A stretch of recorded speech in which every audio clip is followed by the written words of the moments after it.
well played. Definitely that. All right, so, the next map is going to be Outsider. Let's take a look at that map screen. And Outsider, this map is pretty hard for Terran vs. Zerg. We see that the stats look pretty balanced, but it is a very hard map against Zerg because they can just kind of jump drones and get these double gas expansions. So, it becomes a very gas-heavy map. 2-Hatchery Muta, a great build on this map.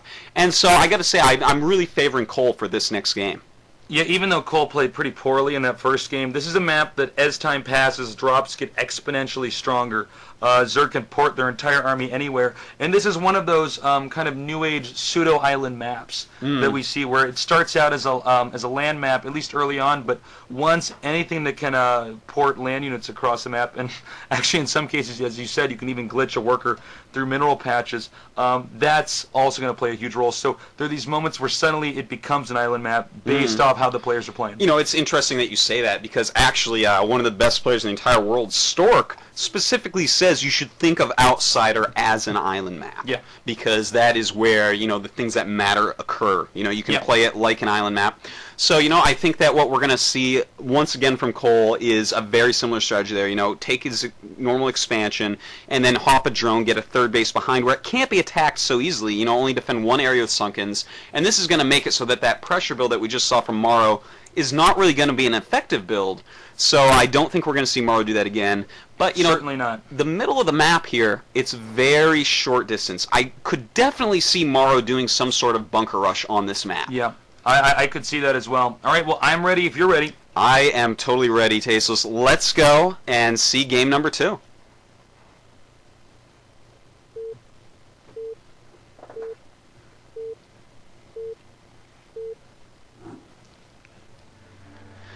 Alright, here we are. Here we have it. And we have kolll in the bottom right of Outsider, and MorroW over at about 9 o'clock. And I'm really interested to see here. I'm going to be kind of looking towards MorroW and see exactly which SCV he decides to send out to make his first building with. I really kind of expect him to do a cheesy, early barracks build here. Well, what's funny about this map is that Zerg gets so strong, especially once you get in the game where economics play a bigger role, that most smart players say, all right, well, I'm not even going to get to the point where the game's going to be at that phase. I'm going to try to kill him early off. I'm going to end this, which is usually what you see when the player realizes, okay, this map is not a map that my race can survive on. This is why you see Protoss a lot of times making 2 gateways outside where their expansion would be and just rushing, because half the time you can just kill them with micro, and then you don't have to deal with this hellhole of a map where your race can't quite make it.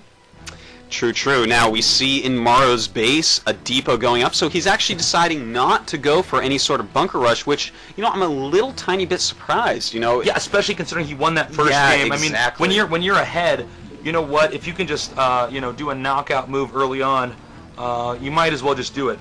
Yeah, because you have the room to make that move. In fact, it is such a good thing after you win game 1 to do some sort of cheese in game 2 that it's almost predictable, which almost makes me think, maybe MorroW's thought this far and said, I won game 1. It's so predictable to do a bunker rush on this map. Or something. Yeah. Yeah. So who knows? I cannot wait though to see exactly what build MorroW chooses to do, because just standard play here can be pretty difficult. It's not going to be standard play. That's right. Look at the bottom here of the main of MorroW, hiding that second barracks. So he's definitely going for something early on here, some sort of rush build.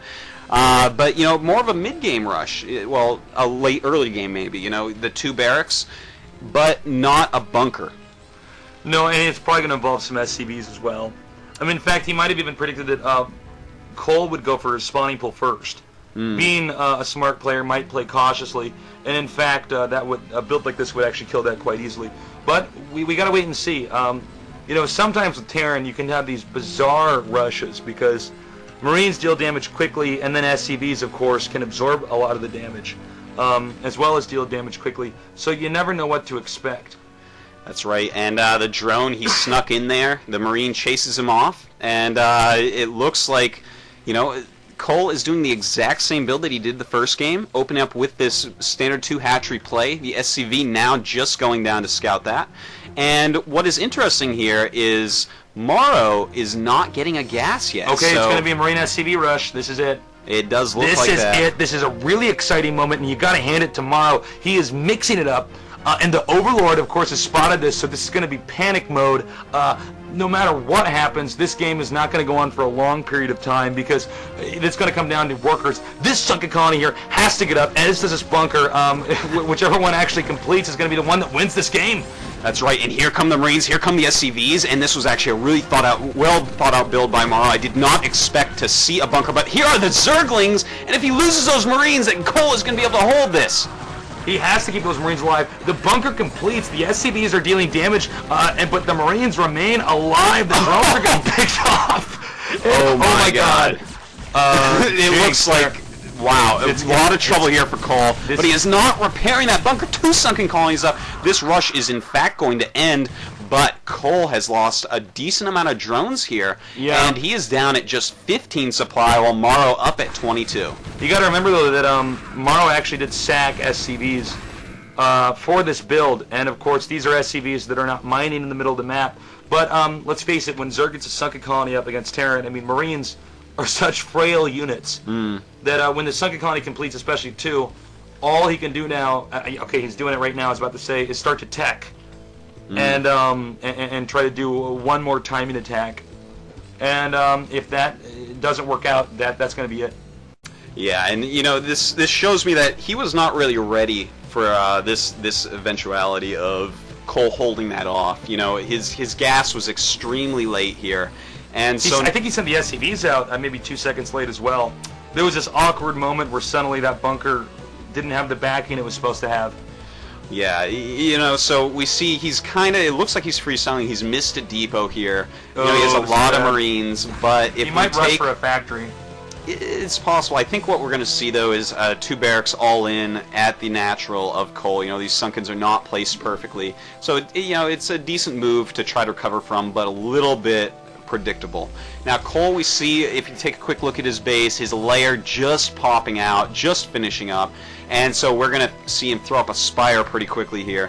And you know, as he goes and makes his spire, it's going to be so hard for MorroW to stop anything going on. You know, the one base play is very, very weak if you do not have the proper tech units against 2 hatchery mutalisk. What's funny about one base play is this is how the game started out. Was Terran actually did make 3 barracks normally, and just try to make a bunch of medic marine and kill the Zerg, and now it's evolved into normally the Terran fast expands and sometimes even mechs. So what we're going to have to see from kolll is he's going to be prepared for all types of play. Normally with these newer players, they don't actually see one base, hardly ever, except for like, what the hell, okay, well, and then they have to think on their own feet. And as we said earlier, kolll's one of these guys that tends to kind of copy openers. He's obviously a genius, but at the same time, he's certainly got a play style to him. That is quite true. Now, let's take a quick look at koll's natural here. His natural expansion, we have 4 sunkens and another creep colony up. Now, this is actually entirely perfect play. Look at that, another creep colony going up. That's how you do it, man. All he has to do right now, because of the architecture of this map, because he can expand behind his main base, Yeah. you know, MorroW does not have any tech, no siege tanks to take down sunkens, no dropships to try to, you know, attack in any other manner. So all kolll has to do right now is make enough sunkens to hold off Marines, and he is going to get so far ahead, economically speaking, that MorroW is not going to have a shot. So I actually see that, you know, right now, kolll playing superbly, and I think that he is just so far ahead of MorroW at this point. We see MorroW is moving out, Wow, but he has the right number of medics, though. It's almost equivalent to the number of sunken colonies. If he can stem and move the medics in there first and target fire this, he might be able to pull it up. But wow, there's already 5 sunken colonies done. Make that 6, so that actually outnumbers the medics. That's one of the big factors in this. And of course, mutalisks are out here too. I don't think this is going to turn out favorably for MorroW, especially with that 7th sunken colony about to pop up. yeah, you know, as these sunkens, he just keeps making sunkens. Really intelligent play by kolll, definitely showing us he is not a robot. And with the mutas out, really no way MorroW can do any damage at this point. Yeah. And if you take a quick look at his main base, no engineering bay, no turrets. So basically these mutas can just go and harass, but right now they are harassing the army. You know, he does have enough sunkens to hold off that army, so I say, you know what, kolll, just go to his main base and make this kid type out. Well, what we're seeing here is MorroW being punished for a risky strategy early on. And a nice interception here by the Mutalists, cleaning up these Marines. And here we go. This is what it all comes down to. He's going to have to target fire the Soviet colonies. He's doing actually, no, this is not looking good. I want to cover my eyes and stop talking about this, but I'd lose my job. Here we go. GG. It's tied 1-1. That's right. I don't know who's going to win this, man. Quick games. Quick games. We see that MorroW just totally unprepared for going into the mid-game after that SCV Marine rush. But, you know, kolll, he held it perfectly, played very, very well, and now it is tied up 1-1. And we're going to go on to Game 3. Yeah, these games are moving at a pace I at least didn't expect from these two guys. But really, that whole game was decided after the initial rush didn't work out. MorroW basically said, all right, well, there's only one other thing I can do. I shouldn't quit the game yet. And he tried it. Didn't work out. kolll handled it, no problem. In fact, kolll probably knew the game was over once the first rush didn't work.